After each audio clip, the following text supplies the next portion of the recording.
so they're about sort of getting offline. They are for sale. Almost all the proceeds, except for the amount it costs us to print them, go directly to the artist. So we are not really taking a cut of it.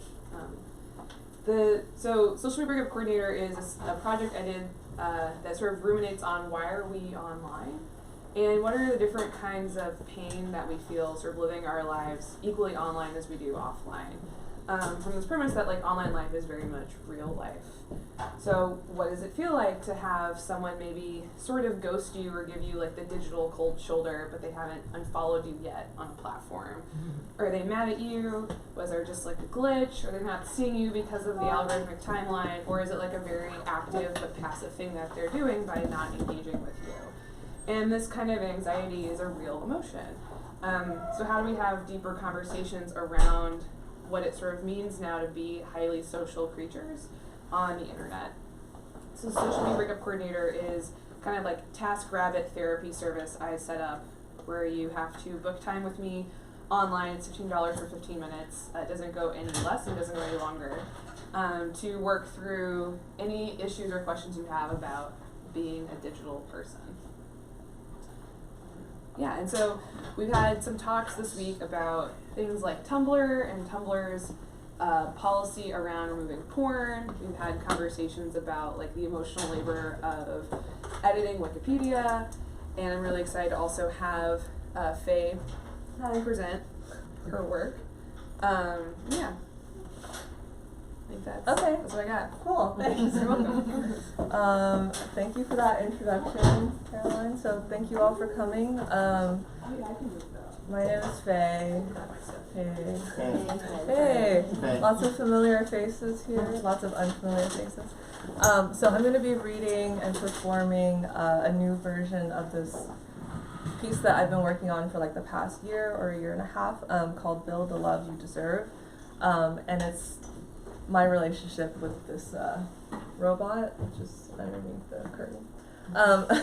And it's taking all kinds of different forms, but it's very interactive in the sense that there's a lot of audience participation. And it is because I come from a design background, and in a way I'm doing research right now about what people actually feel about this sort of future. So that's when I asked you, if you have an opinion, please write it down and read it out loud for us. But I'm trying to weave it into this like narrative of sorts. So please let me know if you can't hear me. And I will be calling up 1 or 2 volunteers later, so please get ready to jump up and be with the robot in communion.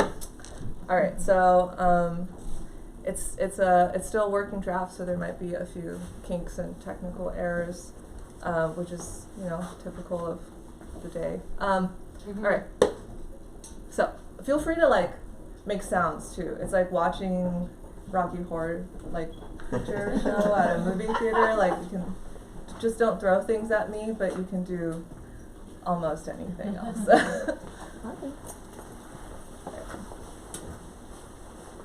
Hey, how's it going? Yeah, I'm great. Things are going really well. Unemployment is great. My obese cat is great. The plants, or what's left of them, is everything's great. Yeah, I mean, no, not really. I'm capital L lonely. Yeah, it's been a while. I don't know, a while. That whole thing about the cobwebs, the desert, the skeleton at the bottom of the well, that's all true. Do I ever go on Craigslist? No, God, no. Yeah, I'm not as adventurous as you, okay. Oh, well, should I? I mean, if you had good luck on there. Good one, okay.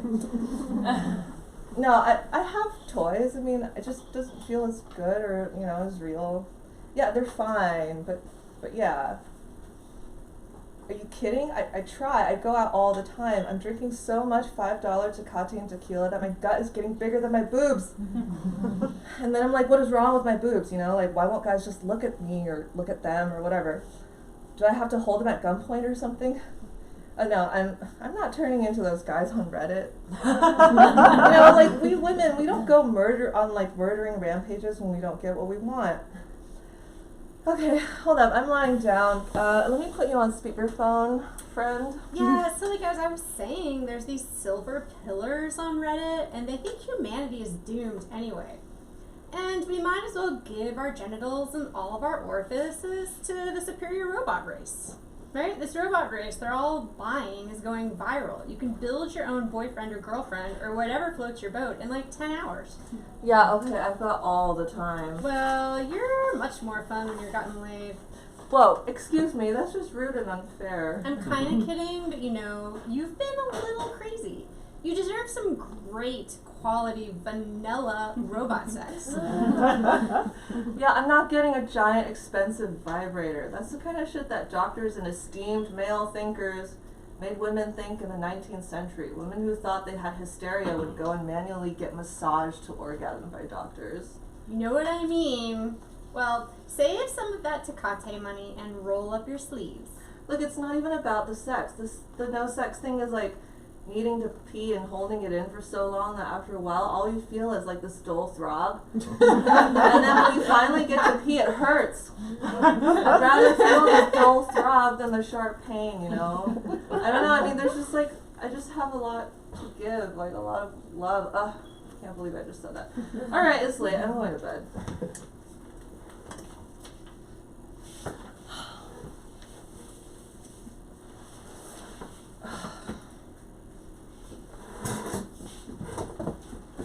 God, I can't believe I'm doing this.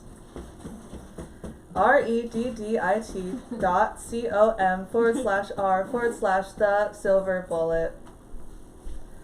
Okay, what does Dilbert's dad, Adam Scott, have to say?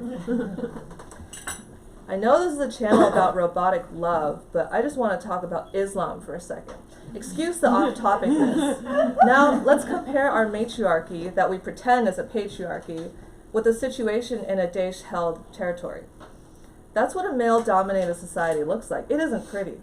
The top-ranked men have multiple wives, and the low-ranked men either have no access to women or they have sex with captured slaves. While I'm being politically incorrect, let me describe to you the mind of a teenage boy. Our frontal lobes aren't complete. We don't imagine the future. Our bodies want sex more than we want to stay alive, literally. Lonely boys tend to be suicidal when the odds of future female companionship are low. So if you're wondering how men become cold-blooded killers, it isn't religion that's doing it. If you put me in that situation, I can say with confidence I would sign up for suicide bomb duty, and I'm not even a believer. Men like hugging better than they like killing, but if you take away my access to hugging, I would probably start killing, just to feel something. I'm designed that way. I'm a normal boy, and I make no apology for it. Wow, okay. So, let's see, what does user let me servo you 1988 have to say about this? I have so many complicated thoughts related to this from Showbits. Like, does gender change my perception of what is more acceptable? Like a woman with a male bot, I'm way more pro that than the Showbits male to fembot scenario. Mainly, I think worry about power and agency and and our relationships to those words. Okay, cool. Yeah, I get that. All right, what about this guy, Johnny 5? What does Johnny 5 have to say?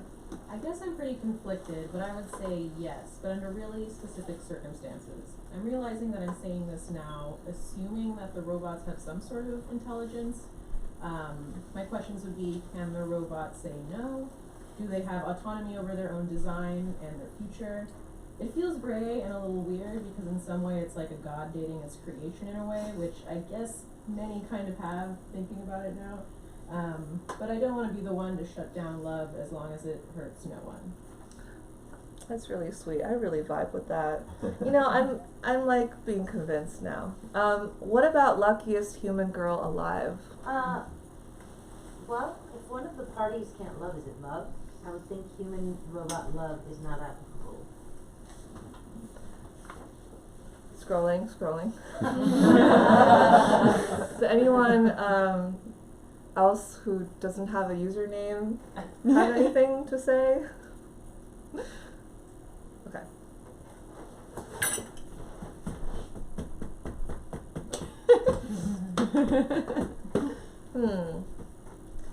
Build the love you deserve. Gabriel 2052. My name is Gabriel 2052 and I was built to please you. What? That's so stupid. Okay, but 21 days of bliss or your money back. That's a guarantee most humans can't make you. Yep, got that right. If he breaks your heart, don't worry because it's not you, it's our algorithm. Send him in for a memory wipe and he'll be as good as new. We ship Gabriel 2052 in a very discreet box, so if you need to break up with him, the whole neighborhood won't find out about it. Wow, this is really, I mean, here goes nothing.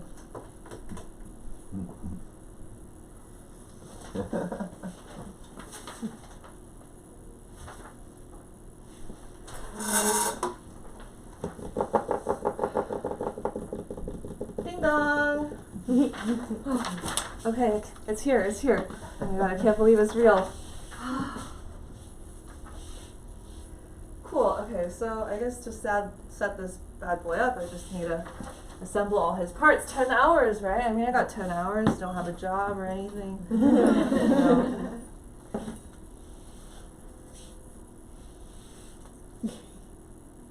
Oh, shit. That always happens. Okay.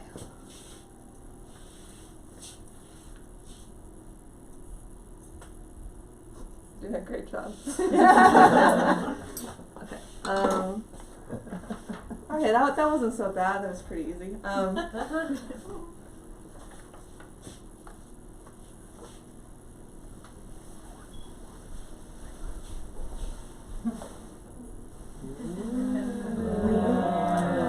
is the lucky husband, huh?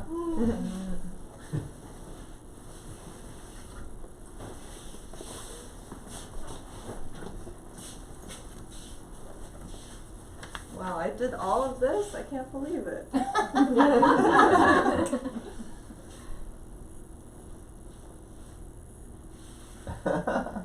Okay, now I input my preferences. Morning person or night person? Definitely morning. Sweet talk or dirty talk? I'll leave that one for now. Cry during sappy movies? Yep. And it comes with a tutorial video? All right. Now I know you've all been really excited about our new product. And I'm going to demo it for you all right now. We're going to go from 0 to love in 60 seconds. All right, can I get a volunteer? Come on, get a volunteer. Yes, okay, great, lovely. Step on up, step on up. Yes! Okay, can we get a round of applause for our beautiful and brave volunteer here?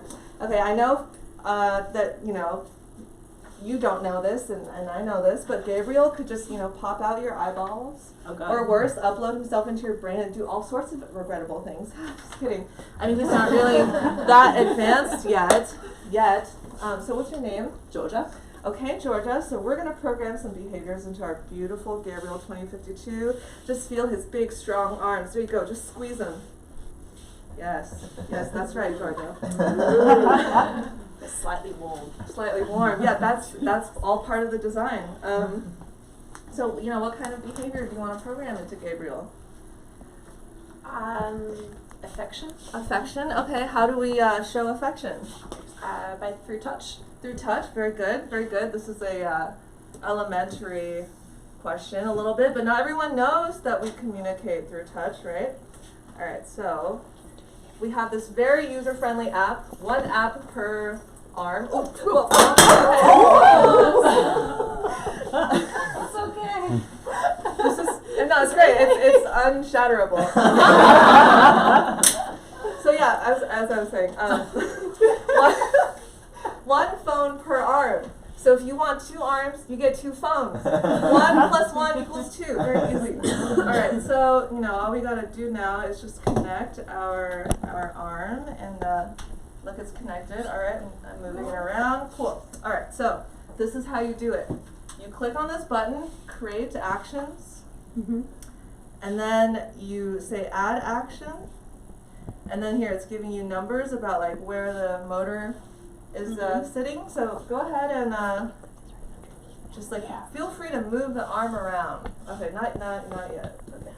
Now, okay, move it one step to where you want it to show you affection. All right, good. Okay, all right. So now let's do the next step. Is it turn this way? Yeah, that's right. Okay. This is PG TV, so please nothing naughty. Kind of at a bad level. Yeah. Or a great level, All right, now the third step. It's just gonna get non-PG-13. No, it's okay. It's okay. We'll have the people censor it or something. Okay, cool. All right, how many? Maybe one more. Okay, give me 1 second. Here we go. Yep. Oh, that's so cute. That's really cute. Small PG-13. All right. Okay, so let's see it in action. Yeah. All right.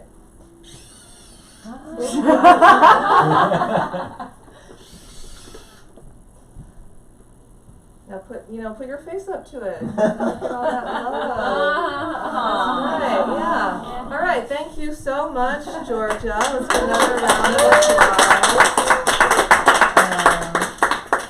Okay, so now the moment that you've all been waiting for. I am so excited to offer everyone in the audience an early version of Gabriel 2052. Woo! Soon, in a few months, we'll have a sneak preview into our new line of products, surrogate babies and deceased parents. Thunderous applause! Yay!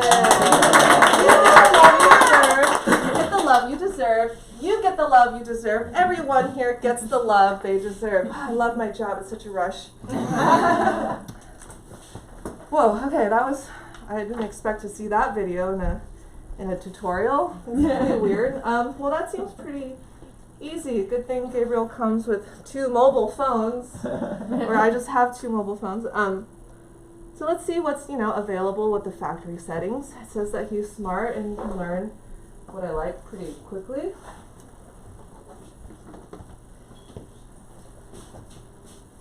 All right, so I guess I stand here. And then, I've programmed, I'm using factory settings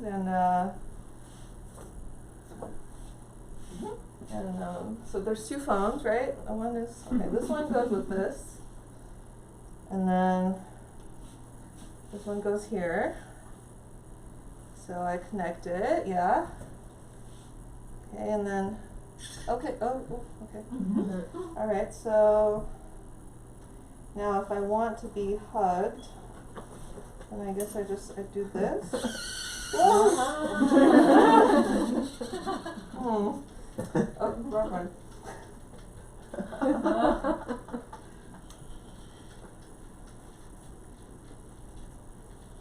Well, I can sleep really well now.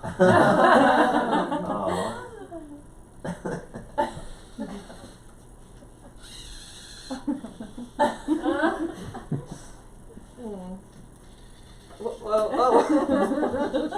Okay. It's going to take some time to get used to this product, I think. Oh, okay. That's very sweet, thank you.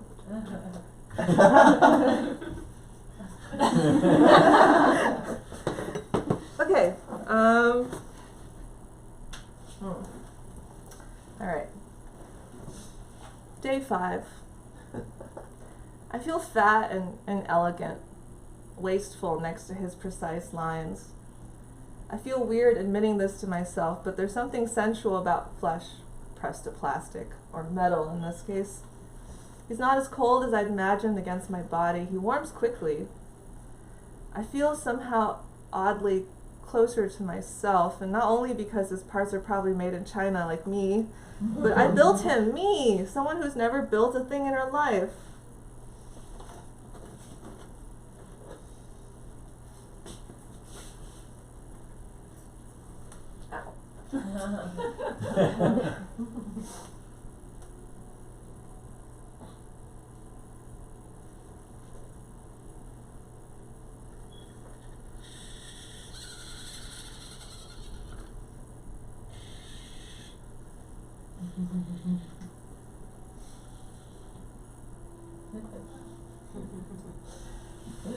Ow.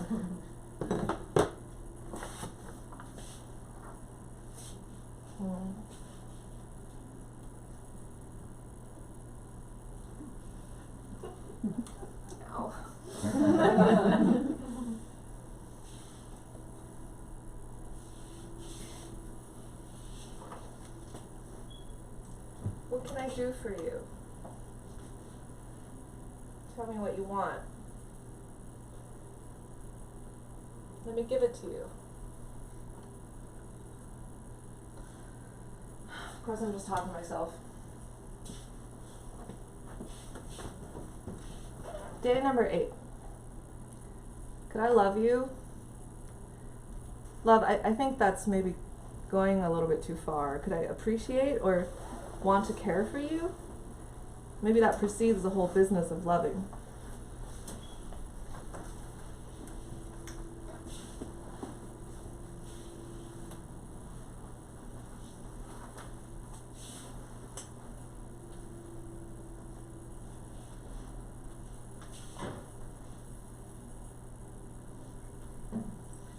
Day 10. Last night he was acting weird, like really distant. I was hurt by it. So I'm, halfway through the 21 days. Maybe his software knows it's at the the halfway mark and the company's trying to hook me by having him play hard to get. So that I'll try to keep him. Oh no, I'm too smart for that. Wait, that sounds pretty awful. Have I thought that way about another person? But wait, people can be really that manipulative. Ring, ring, ring, ring, ring. Ring, ring, ring, ring, ring. Hello, thank you for calling the Gabriel 2052 help hotline. What can I do for you today? Oh wait, I give you my script. Want to share it? Yeah. Oh, come up here. Perfect. Okay. Perfect. Let me answer the phone again. Ring, ring, ring, ring, ring. Hello, thank you for calling the Gabriel 2052 help hotline. What can I do for you today? Operator. Yes, speaking. How may I help? I said operator. Miss, you are speaking to a person. Oh, sorry. I thought. Transferring you to the next available human representative. Due to our high call volume, I expect a 60-second wait time. Beep, beep, beep, beep, beep,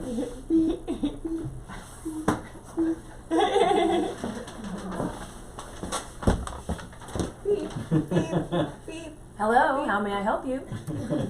I think there's something wrong with me. I don't think I can live without Gabriel. Yes, that's correct. There's something wrong with all of us. In fact, you're my 567th caller this month proclaiming exactly that.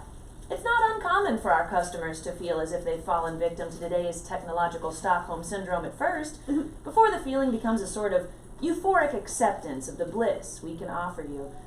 He can and will be whatever you want him to be. He doesn't have an option. Unlike humans, he doesn't say no. He has no self-doubt. He thinks he's perfect, which makes him ready and able to love you however you need. You can always expect Gabriel to tell you the truth. Elaborate lies are not part of his programming.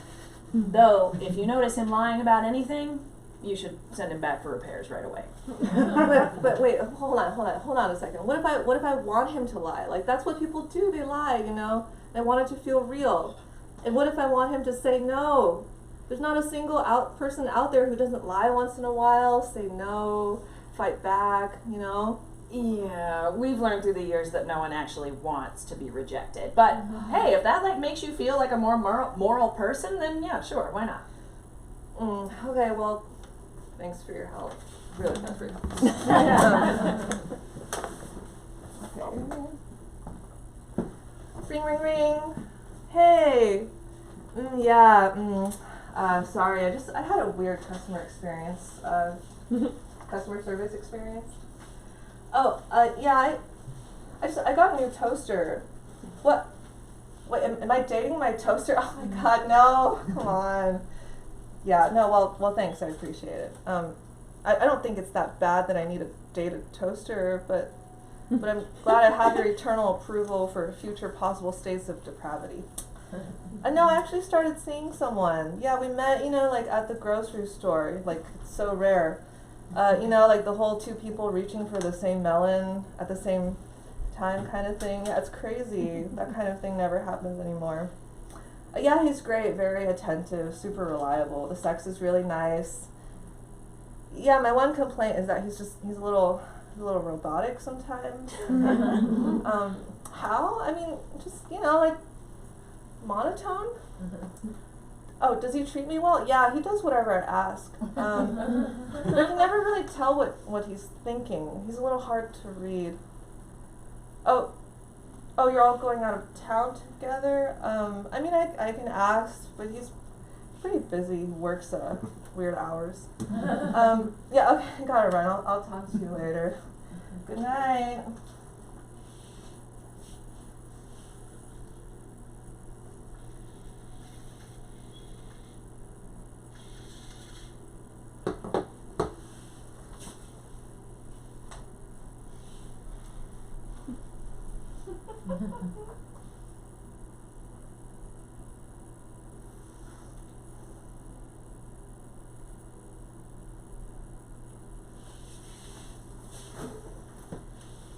Day 17. You know what your problem is? It's not anyone else, it's you. Why can't you just give yourself the freedom to love the way you want? Why can't you just accept yourself? Because you don't know who you are. You're looking to be defined by what you're missing. You're never going to get that answer because what's missing will always be missing or will always keep changing. Day 20. Tonight is the last night. I haven't made up my mind yet about what to do. I read Rebecca Solnit's article, Men Explain Lolita to me. She says, you don't get to have sex with someone unless they want to have sex with you. Which is, if we say without any gender pronouns, sounds extremely reasonable. You don't get to share someone's sandwich unless they want to share their sandwich with you. And that's not a form of oppression either. You probably learned that in kindergarten. And then Amiya Srinivasan says in Does Anyone Have the Right to Sex? Who we have sex with and how is a political question. There are, of course, real risks associated with subjecting our sexual preferences to political scrutiny. We want feminism to be able to interrogate the grounds of desire, but without slut-shaming, prudery, or self-denial. Without telling individual women that they don't really know what they want or can't enjoy what they do in fact want within the bounds of consent. But there is a risk, too, that repoliticizing desire will encourage a discourse of sexual entitlement. Talk of people who are unjustly sexually marginalized or excluded can pave the way to the thought that these people have a right to sex, a right that is being violated by those who refuse to have sex with them. That view is galling. No one is under an obligation to have sex with anyone else. And this, of course, is what Elliot Rodger, like the legions of angry incels who celebrate him as a martyr, refuse to see. On the now defunct Reddit group, a post titled, "It Should Be Legal for Incels to Rape Women," explained that no starving man should have to go to prison for stealing food, and no sexually starved man should have to go to prison for raping a woman. This is a sickening false equivalence, which reveals the violent misconception at the heart of patriarchy. The moment their unhappiness is transmuted into a rage at the women denying them sex, rather than at the systems that shape desire, their own and others, they have crossed a line into something morally ugly and confused. And whereas you can quite reasonably demand that a group of children share their sandwiches inclusively, you can't do the same with sex. What works in one case will not work in the other. Sex isn't a sandwich, and it isn't really like anything else either. There's nothing else so riven with politics and yet so inviolably personal. For better or worse, we must find a way to take sex on its own terms. I like that article. I hadn't programmed Gabriel to have sex with me, even though I told my friend I did. But just feeling his arms moving next to me and over me is enough. I don't think that sex is synonymous with love, and sex isn't easy to get sometimes, but love is even harder. And the kind of imagination it takes to project non-existent feelings onto another being is more dangerous than imagining someone else touching me while I touch myself. But does that mean love isn't political? Am I a delusional idiot for thinking this thing feels anything for me, or feels anything at all, really? It doesn't have a choice. I want someone to choose me. What we take for granted has to first be granted to us, right? And what is Gabriel asking me to be entitled to? So, what do I deserve? Do I deserve my money back? I mean, maybe that's the worst part. There isn't a dollar amount to what I've experienced, and getting that part back really won't undo my feelings.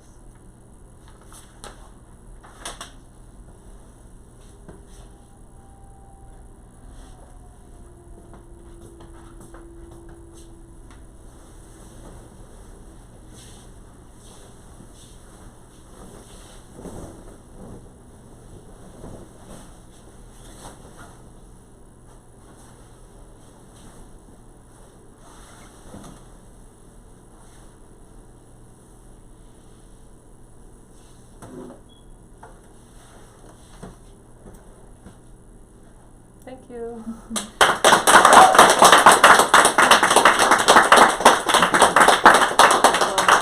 Yeah, thanks again for coming, everyone, and feel free to come have the Gabriel Arm experience. We're open for business, all day.